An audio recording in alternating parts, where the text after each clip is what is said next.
All right, so hello, and welcome back to my channel. Let's roll the concept. और आज हम लोग एक नई सीरीज में लेकर आए हूँ बेसिकली आप लोगों के लिए। और ये स्पेसिफिकली होगा सिर्फ और सिर्फ, मैं पहले बता दे रहा हूँ, जैम के पॉइंट ऑफ व्यू से होगा, एक जेस्ट के पॉइंट ऑफ व्यू से होगा। All right, and D U, J N U, जो ये भी सी यू सी ई टी के जो भी एग्जाम्स होंगे, इन सब के पॉइंट ऑफ व्यू से होगा। क्या है बेसिकली ये प्रॉब्लम सॉल्विंग सीरीज, एंड हम लोग स्टार्ट करने वाले हैं एच सी वर्मा के प्रॉब्लम्स से। एंड हम लोग कॉन्सेप्ट्स वाइज डिस्कस करेंगे, एंड मैं आपको फॉर्मूला बताते जाऊंगा, साथ साथ क्वेश्चंस करवाते जाऊंगा, ठीक है। So let's start with the first question. The Guru, start करने से पहले याद आ गया, एच सी वर्मा ने अपने एक वीडियो लेक्चर में कहा था स्टार्टिंग के रिलेटिविटी के, ये स्पेशल रिलेटिविटी उनके लिए परियों की कथाएं जैसी हैं, है ना। तो काफ़ी बहुत ही मज़ेदार टॉपिक है ये स्पेशल रिलेटिविटी। आप अपने बीएससी के कोर्स में पढ़े होंगे, फर्स्ट ईयर स्टूडेंट्स ज़्यादा इससे पढ़ेंगे, अलॉन्ग विद क्लासिक मैकेनिक्स के बाद पढ़ते हैं एक्चुअली, ठीक है। तो आइए पहले सवाल को देखते हैं। The guru of a yogi lives in a Himalayan cave 1000 kilometre away from the house of the yogi. तो बेसिकली हमारे पास योगी हैं एंड उनके गुरु जी हैं, ठीक है। योगी हैं एंड उनके गुरु हैं, एंड गुरु को थोड़ा सा दूर रखें। हाँ, योगी हैं एंड उनके गुरु हैं, and they both are how many distance far away from each other, 1000 kilometres far away from each other. They are 1000 kilometres far away from each other. फिर क्या बोला कि the yogi claims that whenever he thinks about his guru, the guru immediately knows about it. तो जैसे ही योगी अपने गुरु के बारे में सोचते थे, तुरंत ही गुरु को पता चल जाता था। अब बोला है calculate the minimum possible time interval between the Yogi thinking about the गुरु। तो सबसे कम टाइम हमें इंटरवल कैलकुलेट करना है कि योगी अपने गुरु के बारे में सोचते हैं और गुरु को पता चल जाता है। तो एक बहुत ही बेसिक फॉर्मूला जो हम लोगों ने अपने बचपन में पढ़ा होगा कि distance is equal to speed into time. यहाँ से हम क्या कह सकते हैं कि speed is equal to distance upon time. The fact is कि क्वेश्चन में ऑलरेडी कुछ इंपॉर्टेंट चीज़ दे दिया गया है कि मिनिमम टाइम इंटरवल चाहिए। क्वेश्चन में ऑलरेडी ये चीज़ दे दी गई है कि we want minimum time interval.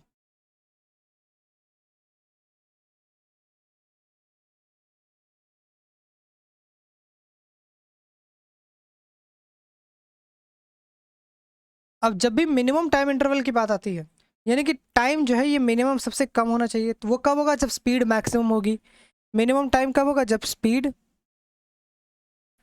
Maximum हो जाएगी। Don't know why my this pen tech is not working properly. Just give me a couple of seconds. Let me clean it properly so that it could work. कभी कभार हो जाता है issue कि pen जो है ये काम नहीं करता है। I am sorry about it.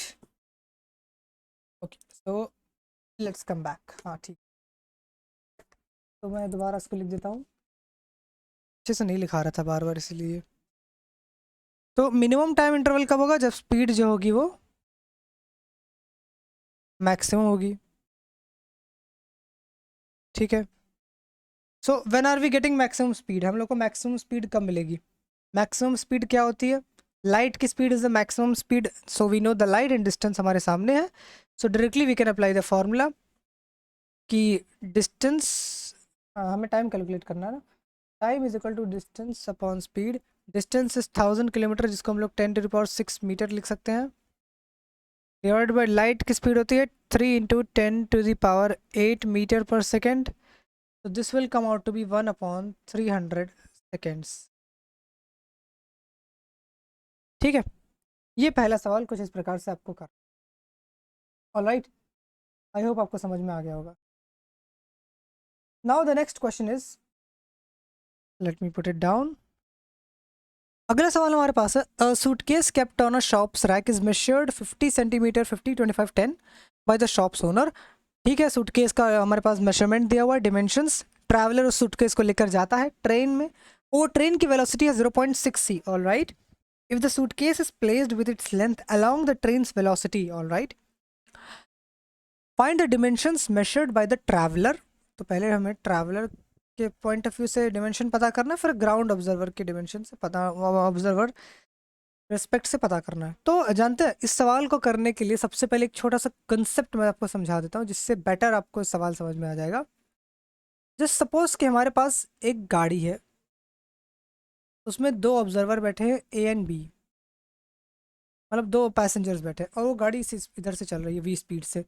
यहाँ पर रोड पर एक बंदा खड़ा है, एंड उसको मैं नाम दे रहा हूँ सी। ठीक है, नाम दे दिया सी। अगर मैं पूछता हूँ कि what is the velocity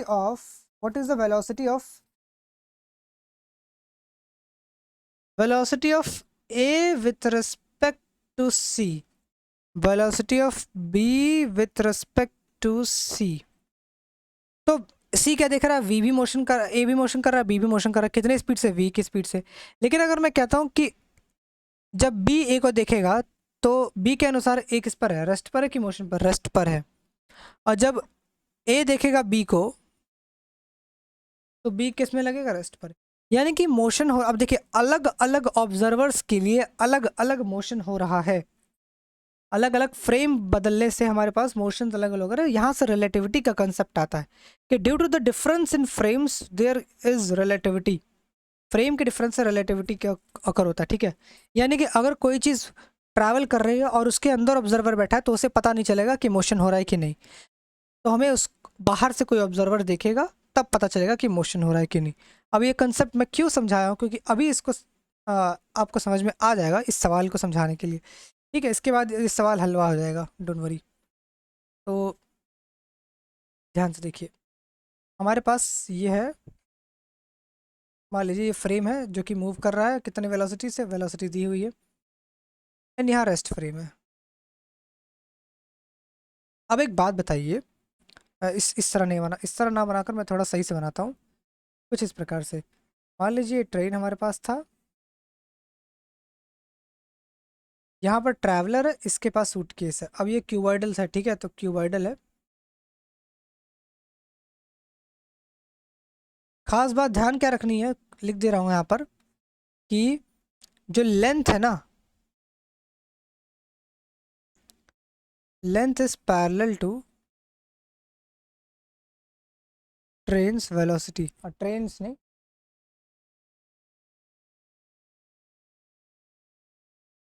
train की वेलोसिटी। तो जो लेंथ है ना वो ट्रेन के वेलोसिटी के पैरेलल है, यानी कि एक्स एक्सिस में लेंथ रखी हुई है तो एक्स एक्सिस में मोशन हो रहा है, ठीक है।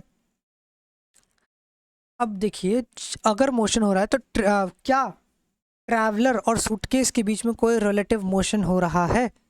ट्रैवलर को क्या दिखेगा, सूटकेस रेस्ट पर है, सूटकेस को क्या दिखेगा, ट्रैवलर रेस्ट पर है ना। आई मीन सूटकेस को क्या दिखेगा, नॉन लिविंग थिंग है, but then also I am telling traveller के अकॉर्डिंग सूटकेस क्या है, रेस्ट पर है। क्या इन दोनों के बीच कोई रिलेटिव मोशन है? नहीं। तो रिलेटिव मोशन जब नहीं रहेगा तो हमारे पास वही डिमेंशन, वही लेंथ हो जाएगी। सो ए हमारा क्या होगा कि डिमेंशंस मेजर्ड बाय जो ट्रैवलर होंगे ना, dimensions measured by traveller, traveller जो डिमेंशंस मेजर करेगा दैट विल बी नॉर्मली वही चीज़ 50 × 25 × 10, ठीक है। तो ये तो किसके केस हो गया, ट्रैवलर, क्योंकि ट्रैवलर और उसके बीच में कोई भी रिलेटिव वेलोसिटी नहीं है।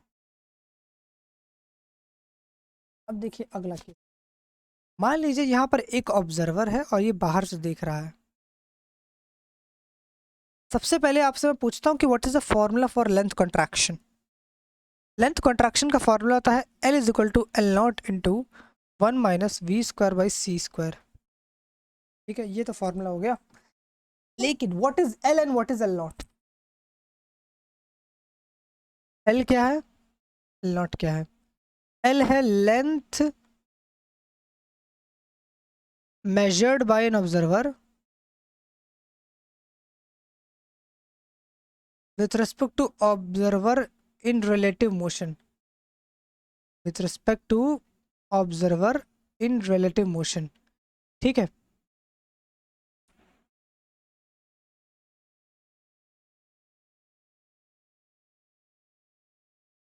रिलेटिव मोशन, रिलेटिव मोशन जहाँ हो रहा है उसके रिस्पेक्ट में लेंथ मेजर की जा रही है एल, और ये क्या है, it is a length measured with respect to observer at rest.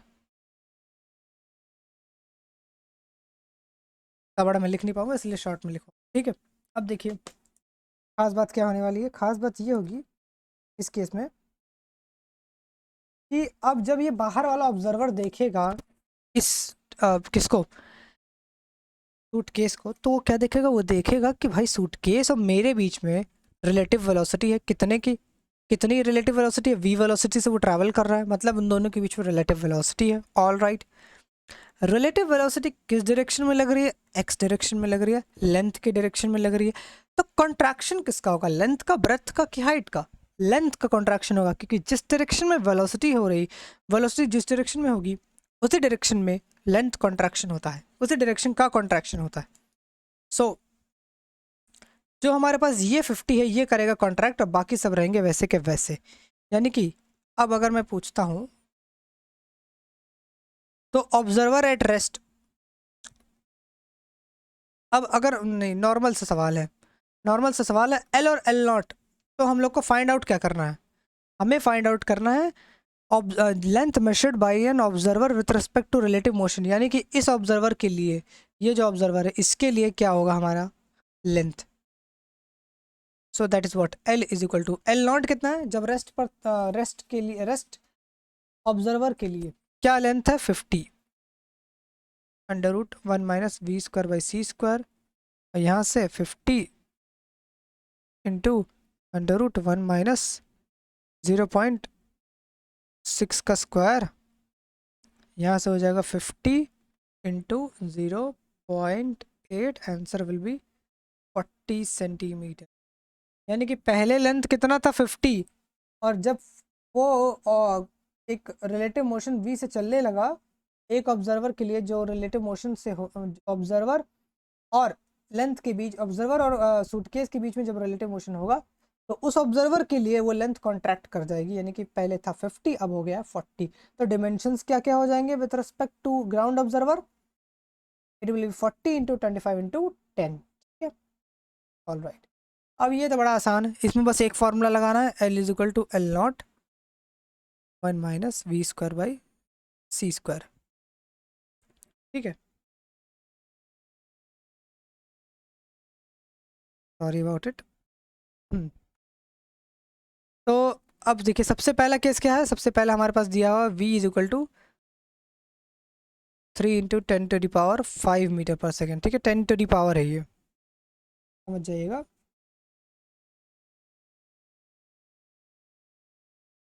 Just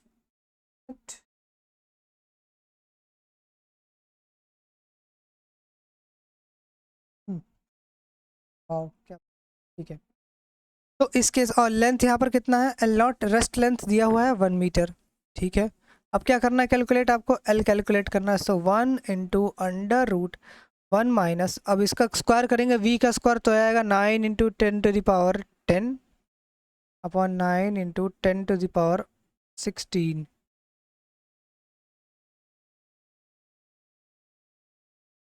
length हो जाएगी अंडर रूट 1 माइनस 10⁻⁻6।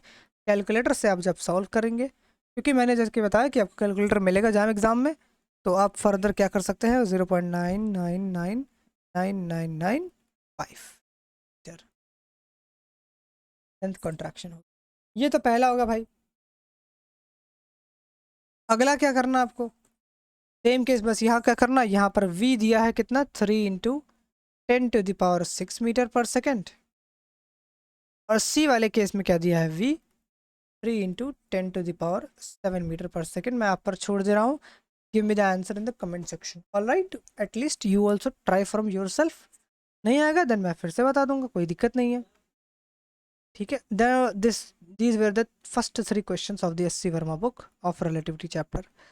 अब आते हैं हम लोग अगले सवाल पर। A person standing on a platform finds that a train moving with velocity 0.6 c takes 1 second to pass by him. All right. तो ये ट्रेन, ट्रेन अच्छे से बनाया, ये हो गया, and then yes yes, slowly slowly I am learning.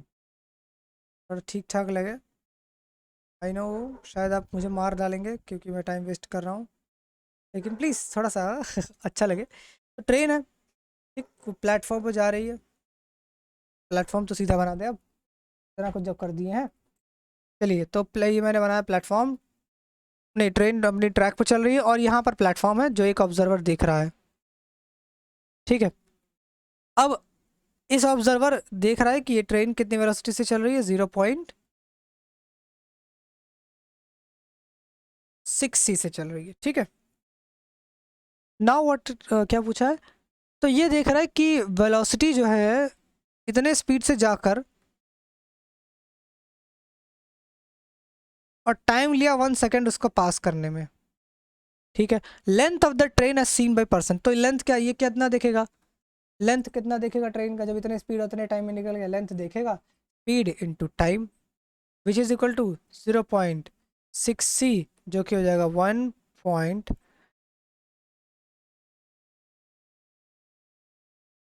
Into 10⁸ 10⁸ metre, ये देख लेगा। कौन देखेगा, ऑब्जर्वर, मतलब ए निकल गया। B, rest length of the train. अब rest length of the train का मतलब क्या होता है, रेस्ट लेंथ का मतलब कि अब आप ऑब्जर्वर को ट्रेन पर बैठा दिए, ऑब्जर्वर इतनी वेलोसिटी से चल रहा है, अब ये ऑब्जर्वर अपनी ट्रेन की लेंथ मेजर करेगा, इसे कहते हैं हम लोग रेस्ट लेंथ। वो कैसे होगा सर जी, वो ऐसे होगा कि जब, अब बताइए, थोड़ा सोचिएगा अभी, ठीक है। हमने जो, देखिए क्या इस ऑब्जर्वर और इस ट्रेन के बीच में क्या कोई रिलेटिव मोशन है, जी नहीं, तो लेंथ क्या हो जाएगी, एल में नॉट मान ले रहा हूँ, और इस, क्या ऑब्जर्वर बी मान ले रहा हूँ, ऑब्जर्वर ए, क्या ऑब्जर्वर बी और ट्रेन के बीच में कोई रिलेटिव मोशन है, जी नहीं, तो ऑब्जर्वर लेंथ क्या हो जाएगी, एल नॉट। क्या ऑब्जर्वर ए और ट्रेन के बीच में कोई रिलेटिव मोशन है, जी हाँ, क्या लेंथ एल नॉट ही रहेगी, नहीं, कॉन्ट्रैक्टेड लेंथ होगी, उसकी वैल्यू हम लोगों ने निकाल ली है ऑलरेडी, है ना। So what we have to find, अब रेस्ट लेंथ फाइंड करना है, तो फॉर्मूला क्या होता है, L is equal to L naught into 1 - v² / c²। अब यहाँ से एल हम लोग को पता है कितना, एल हम लोग को पता है 1.8 इंटू 10⁸ मीटर √1 - 0.6 का स्क्वायर। तो यहाँ से जब आप फर्दर सॉल्व करेंगे, कुछ गलती होगी, हाँ, इक्वल टू एल नॉट है। अब L naught is equal to 1.8 into 10⁸ metre upon, यहाँ पर आ जाएगा 0.8, ठीक है। अब इसको सॉल्व करिए, इसको सॉल्व करने के बाद आंसर आएगा हाउ मच, 2.5 इंटू 10⁸ मीटर पर सेकेंड, मीटर पर सेकेंड, मीटर, लेंथ कैलकुलेट कर रहे हैं ना, समझ में आया, समझ में आया। रेस्ट लेंथ ऑफ ट्रेन मतलब कि ट्रेन पर ऑब्जर्वर को बैठा दो और फिर देखो कि इसकी लेंथ कितनी आएगी, है ना, ठीक है। ये सारी चीज़ आपको ध्यान में रखनी चाहिए। अब किसकी बारी आती है, अब आता है अगला सवाल, अगला सवाल which comes out to be, let's, next question, let me just paste it, ले आए सवाल को, यही, अच्छा। An aeroplane travels over a rectangular field 100 meter into 50 meter parallel to its length. What should be the speed of the plane so that the field becomes the square in the plane frame? Wow. अब खास बात है सवाल की, सवाल में दिया भाई आपके पास एक रेक्टेंगल, ठीक, उड़ा दिया है यहाँ ऊपर से एक हवाई जहाज,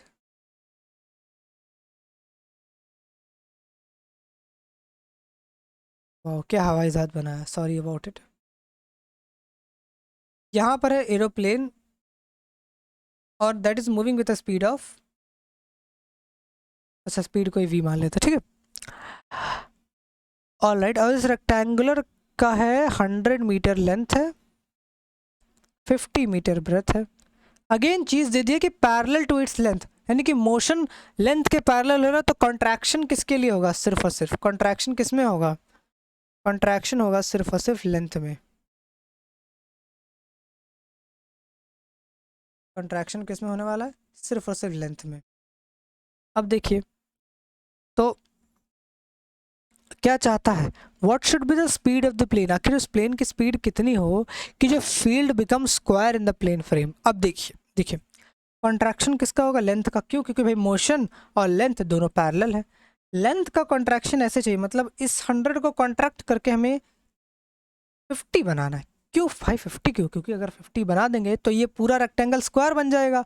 और यही हमसे सवाल पूछ लिया भाई कि कोई सा स्पीड बता दो कि ये रेक्टेंगल स्क्वायर बन जाए। अरे भाई ठीक है, लो बता दिए, L is equal to L naught into under root 1 minus B square upon C square लगा दिया। भाई कॉन्ट्रैक्शन लेंथ का हो रहा है, एरिया का नहीं, साफ। अब इस केस में क्या करना है, इस केस में हमें चाहिए कितना, कॉन्ट्रैक्टेड लेंथ कितना होना चाहिए 50, इनिशियल लेंथ कितना है या फिर रेस्ट फ्रेम पर लेंथ कितना 100, पता करना है क्या स्पीड। अब तो कर लेंगे 1/2 is equal to 1 minus V square upon C square की पावर 1/2। उसके बाद यहाँ से 1/4 is equal to 1 minus V square upon C square. अब यहाँ से V square upon C square हो जाएगा 3/4। यहाँ से v इज इक्वल टू, हाँ,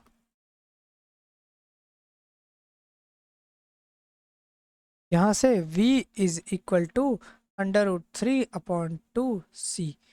ये हो गया क्या उत्तर आपके प्रश्न का। ठीक, समझ में आया, समझ में आया क्या कहना चाह रहा है सवाल।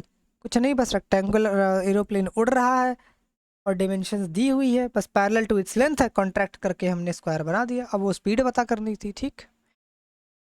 ऑल राइट, अब इस सवाल को देखिए, the rest distance between Patna and Delhi is 1000 kilometres. ठीक है, rest distance between Patna and Delhi, ये पटना ये दिल्ली भाई, और ये इन दोनों के बीच में distance 1000 kilometre. Non stop train travels with the speed of v is equal to 360 kilometre per hour, और इसको अगर कन्वर्ट करते हैं तो हो जाएगा 360 इंटू 5/18, 18 टू जा, it will come out to be 100 metre पर सेकेंड। ठीक है, खास बात सुनिए क्या पूछ रहा है, पूछ रहा है what is the distance between Patna and Delhi in the train frame. अब ट्रेन फ्रेम यानी कि लेंथ कॉन्ट्रैक्शन होगा भाई, रेस्ट लेंथ तो इतना है। अब ये ट्रेन जब चलेगा 20 स्पीड से, तो भाई ट्रेन और इस लेंथ के बीच में रिलेटिव वेलोसिटी है कितने की, v की, तो डेफिनेटली लेंथ कॉन्ट्रैक्शन होगा। कुछ नहीं करना है, बस आपको वो नॉर्मल सा नन्हा मुन्ना फार्मूला लगाना है। उस नन्हे मुन्ने फार्मूले का नाम कुछ इस प्रकार से है, लॉरेंस ने दिया था 1 minus V square upon C square, है ना।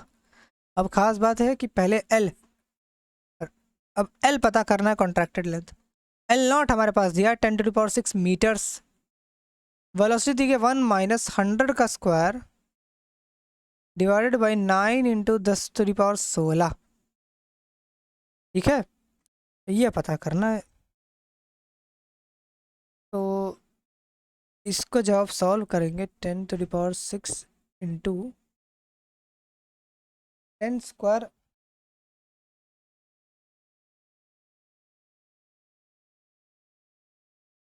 तो into under root 1 minus 1 2 3 4 upon 9 into 10⁶। Solve करने पर L की वैल्यू होती है 10⁹ metre.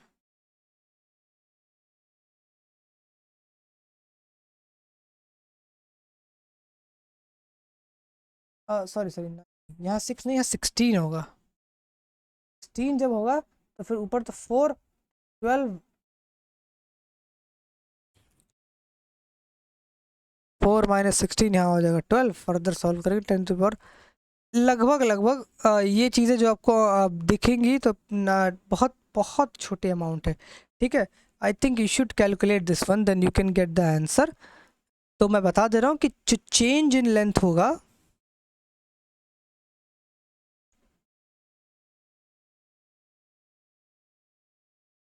That will be 56 nanometre. Change in length कितना है इससे आप अंदाज़ा लगा सकते हैं कि कहाँ कितना क्या होगा। 56 नैनोमीटर का चेंज इन लेंथ है, वो इसीलिए क्योंकि ये रिलेटिविस्टिक स्पीड नहीं है, 360 किलोमीटर पर आवर दिया है, ये लाइट के कंपैरिजन में बहुत ज़्यादा छोटी है। तो ये क्वेश्चन वैसे रिलेटिविस्टिक का होना ही चाहिए, है ठीक है, इसमें कोई दिक्कत नहीं है, लेकिन फिर भी हम लोग स्पीड ऑफ लाइट को ज़्यादा कंसिडर करते हैं। अब दूसरा क्या बोला है, दूसरा बोला है how much time elapse in the train frame. Train frame के अकॉर्डिंग टाइम इलैप्स कितना होगा, तो ट्रेन फ्रेम के अकॉर्डिंग लेंथ जो होगा अपॉन स्पीड। तो लेंथ कितना हुआ ट्रेन फ्रेम के अकॉर्डिंग 56 नैनोमीटर, स्पीड कितना है 100 मीटर पर सेकेंड, आंसर होगा 0.5690 सेकेंड, ठीक है। This is all what you need to do maths. All right, ठीक है। अब अगले प्रश्न पर आते हैं।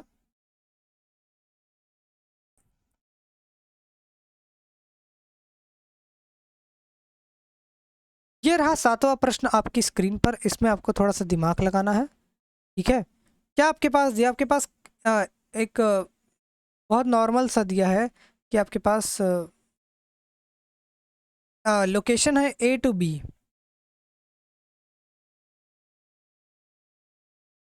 A and B है, and a person watches travels by a car at a speed of 180 kilometer per hour, all right.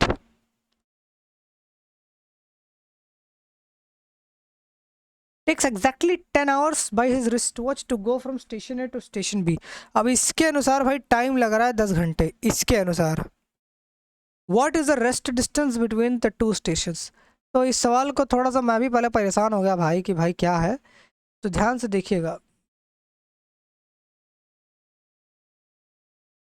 कुछ इंटरेस्टिंग कार, बुलडोजर वाली कार बना दी मैंने, दो दो पैर हो गए। कार चल रही है 20 स्पीड से, rest distance between the two stations का मतलब होता है कि ऑब्जर्वर रेस्ट पर है और वो इस डिस्टेंस को देख रहा है। जब ऑब्जर्वर कार में होगा तो उसके लिए दूसरा डिस्टेंस होगा, और ऑब्जर्वर जब बाहर रहेगा तो उसके लिए दूसरा डिस्टेंस होगा। तो सबसे पहले कैलकुलेट करो ऑब्जर्वर जब कार के अंदर होगा, तो ऑब्जर्वर या फिर from car frame of reference,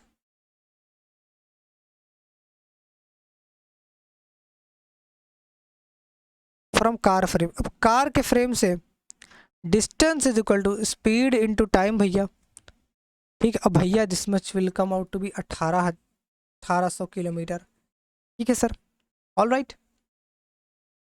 ये जो लेंथ आएगी what will be, this will be contracted length या रेस्ट लेंथ, इमेजिन।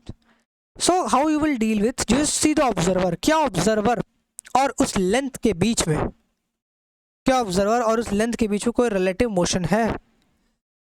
अगर मान लीजिए ये आ गया कितना, ये आ गया 1800 किलोमीटर, क्या इसके और ऑब्जर्वर के बीच रिलेटिव मोशन है, जी हाँ, जो कार के अंदर बैठा उसके लिए रिलेटिव मोशन है। So this will be contracted length L। अब L तो मिल गया भाई, हमें फाइंड आउट क्या करना है, L0 इंटू 1 माइनस, अब ये हो जाएगा भाई, अब इसको आपको कैलकुलेट करना पड़ेगा कितना है, 180 kilometre per hour which will be 50 metre पर सेकेंड, मतलब 50 का square divided by 3 into 10 to the power 8 का स्क्वायर, ठीक है। अब इस प्रश्न को आपको सॉल्व करना है,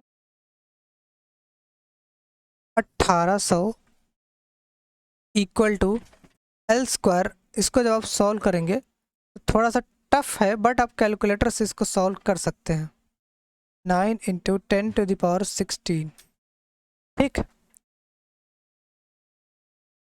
सो how you will do, you can just do from calculator, इसका स्क्वायर कर लेंगे, then this will comes out to be 1 minus 2500 on 9 into 10 to the power 16, ये आ जाएगा। एंड यहाँ से फर्दर सॉल्व करने के बाद आपके पास जो L0 की वैल्यू आ जाएगी that will come out to be 1800 plus 25 into 10⁻⁻12, यानी कि बहुत ज़्यादा, बहुत ही कम। 25 इंटू 10⁻12 आप इमेजिन कर सकते हैं कितना छोटा। वो इसीलिए क्योंकि हम लोगों ने जो स्पीड ली है वो रिलेटिविस्टिक स्पीड ना होकर वो है, ये जो स्पीड है ये as comparison to speed of light बहुत छोटी है, इसीलिए जो कॉन्ट्रैक्शन होगा वो बहुत ही ज़्यादा छोटा होगा। तो फर्दर सॉल्व करेंगे जवाब तो आएगा 10⁻⁻12, यानी कि जो हमारे पास ये होगा basically 25 nanometre more than 1800।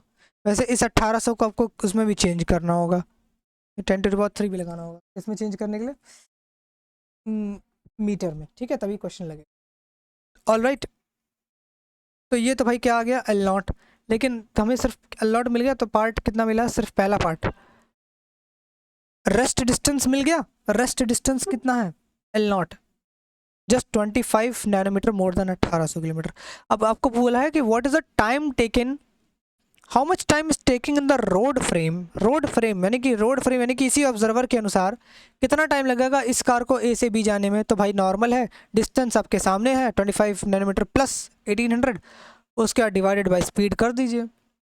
Speed कितनी है 180 किलोमीटर पर आवर, इसको चेंज करेंगे तो 50 मीटर पर सेकेंड। समझ में आया?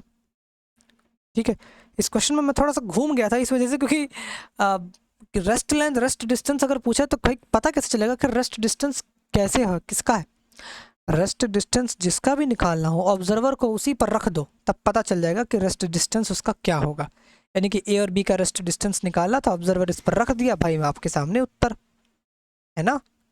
ठीक है, ऑल राइट, अब हम लोग अगले प्रश्न पर आते हैं which is the 8th question. This is somewhat interesting question that a person travels on a spaceship moving at a speed of 5 c by 13. Find the time interval calculated by him between the consecutive birthday celebrations of his friend on earth. Wow. Wow, just imagine. क्या सवाल पूछा है कि एक तो भाई एक दोस्त है, ठीक है, अब इसको आप समझ सकते हैं कि कैसे कैसे। देखिए मैं बता रहा हूँ, अभी अच्छे से समझाता हूँ कि देखिए क्या एक्चुअली में रिलेटिविटी है इस सवाल से कि टाइम इंटरवल देखिए क्या है। एक दोस्त, दो दोस्त हैं, एक दोस्त चला गया 5 c by 13 की स्पीड से स्पेसशिप पर घूमने और आया 1 साल बाद, ठीक है। अब इन दोनों का बर्थडे एक ही दिन पड़ता है, consecutive birthday celebrations of his friend on अर्थ। अब ध्यान से देखिए, सेम मैं लगा रहा हूँ, एल एल नहीं लगा सकता, लेंथ कॉन्ट्रैक्शन नहीं, this is a question of time dilation. Time dilation का क्या फॉर्मूला होता था, tau is equal to tau naught या फिर टी नॉट बोल सकते हैं, 1 - v² / c²।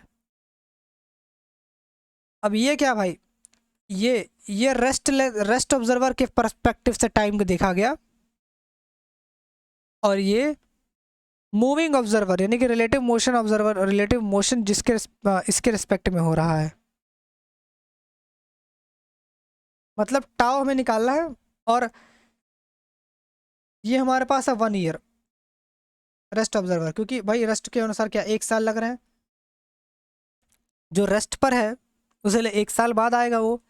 अब देखिए 1 साल बाद जब घूम कर आएगा कितनी स्पीड से गया है, 5 c by 30 यानी कि 25/130 169।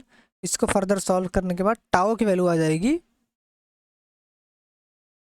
इसमें टाओ की वैल्यू आ जाएगी 1 × 13/12 यानी कि 13/12 ईयर्स। मतलब जो उसके लिए 1 साल था ये उसके लिए 1 पॉइंट कुछ हो जाएगा, है ना।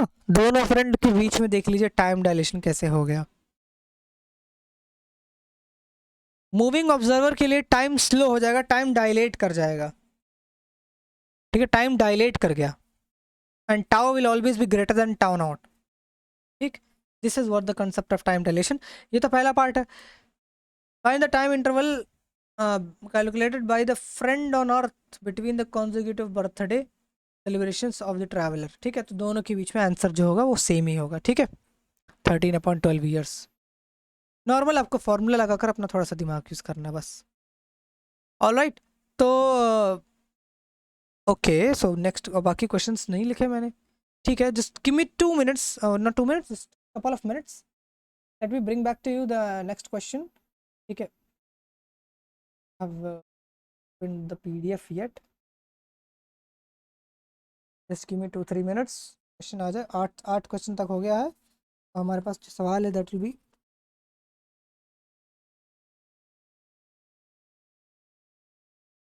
नंबर 9th, है ना। All right, so question number 9th and 10th, पहले 9th। So this question is gonna boost your concept that how much you have understood this relativity, sorry, ठीक है। इस क्वेश्चन को अब देखते हैं अच्छे से और समझने का प्रयास करते हैं कि प्रश्न में पूछा क्या जा रहा है। 7वां प्रश्न है HC वर्मा की किताब का, 7वां ही ना, देखिए। 7th, no 7th not, 9th question है, this is the 9th question, ठीक है। अब देखिए, according to 2 station clocks 2 babies are born at same time, same instant, ठीक है। देखिए, एक जगह है दिल्ली और एक जगह है हावड़ा, अच्छे से बना दे।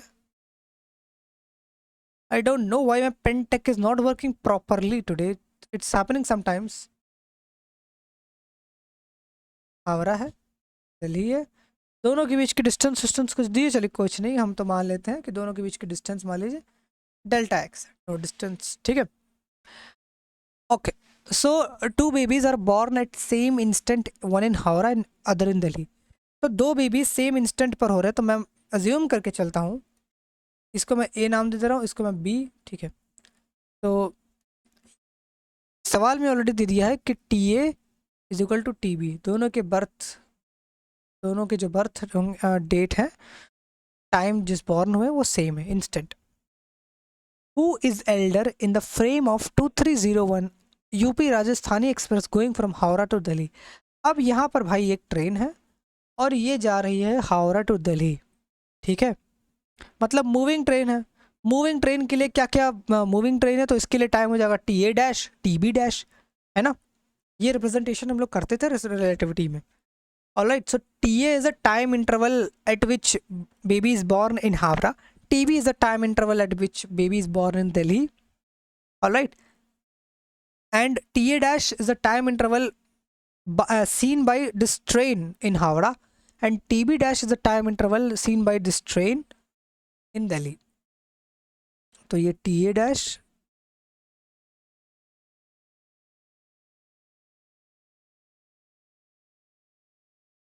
TB dash, अब देखिए, सो इन दोनों के बीच जो फॉर्मूला है ना, जो रिलेशन है सैमल्टेनिटी का फॉर्मूला अगर आपको याद होगा तो वो कुछ ऐसा होता है।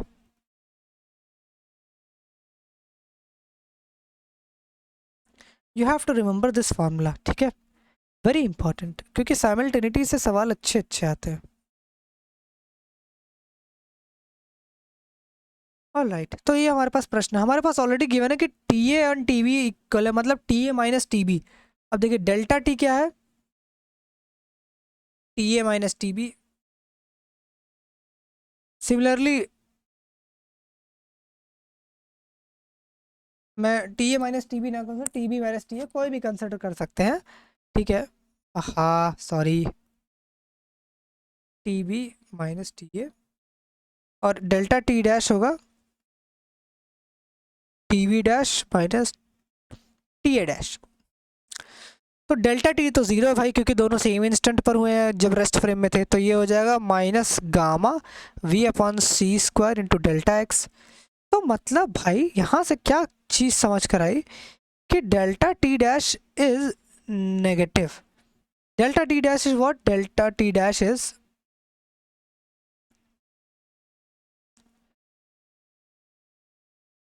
T V dash minus T A dash is equal to zero, sorry is equal to zero not, very sorry, it is equal to negative, है ना। ये कब नेगेटिव होगा, कब नेगेटिव होगा, जब T A dash is greater than T B dash, या फिर जब T B dash is less than T A dash, T B dash is less than T A dash का मतलब कि जो time interval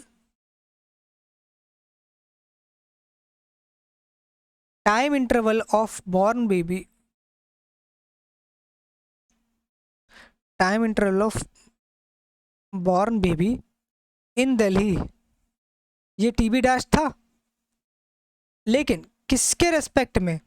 with respect to train, moving train. और ये T A dash क्या था? It is a time interval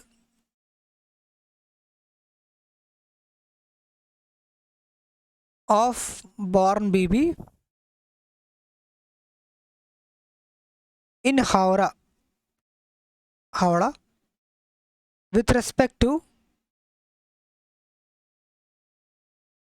train, moving train. मतलब T B dash जो है it is less than T A dash, मतलब टी बी डैश पहले हुआ भाई, टाइम कम, टी बी डैश कम है, मतलब टाइम कम है, कम टाइम लगा, मतलब वो चीज़ पहले हुई। जब कोई चीज़ 2 सेकंड में होगी, कोई चीज़ 5 सेकंड में होगी, तो 2 सेकंड वाला काम पहले होगा, है कि नहीं?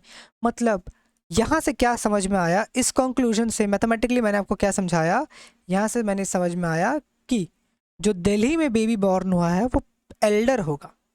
क्यों? क्योंकि वो पहले बॉर्न हुआ, टी बी डैश कम है तो पहले बॉर्न हुआ। सो दस वी कैन से दैट ए क्या है? Delhi baby is Elder.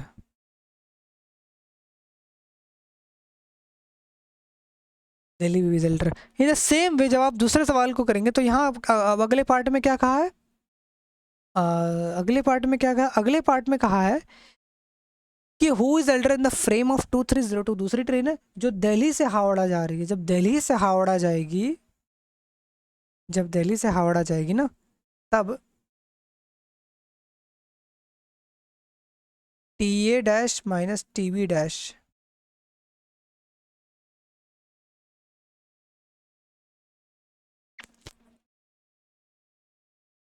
इसके लिए रिवर्स केस हो जाएगा। मतलब यहाँ पर हावड़ा बेबी इज एल्डर। क्यों भाई? क्यों भाई? क्यों बता देता हूँ। सेम चीज़ है, क्या आ जाएगा? डेल्टा टी डैश क्या आ जाएगा? Minus gamma V upon C square delta X. हाँ, delta X something you have to see कि जब ट्रेन इधर से इधर जाएगी तो v वेलोसिटी से, जब ट्रेन इधर से इधर आएगी तो माइनस v वेलोसिटी से। यहाँ पर v नेगेटिव हो जाएगा, यहाँ पर ये जो v है ये नेगेटिव हो जाएगा, जिसकी वजह से delta T dash will be positive. ओहो, टुडे माय पेंटिक is working the worst. No problem. Delta T dash is positive, मतलब T B dash minus T A dash is positive, मतलब टी ए कम टाइम में होगा।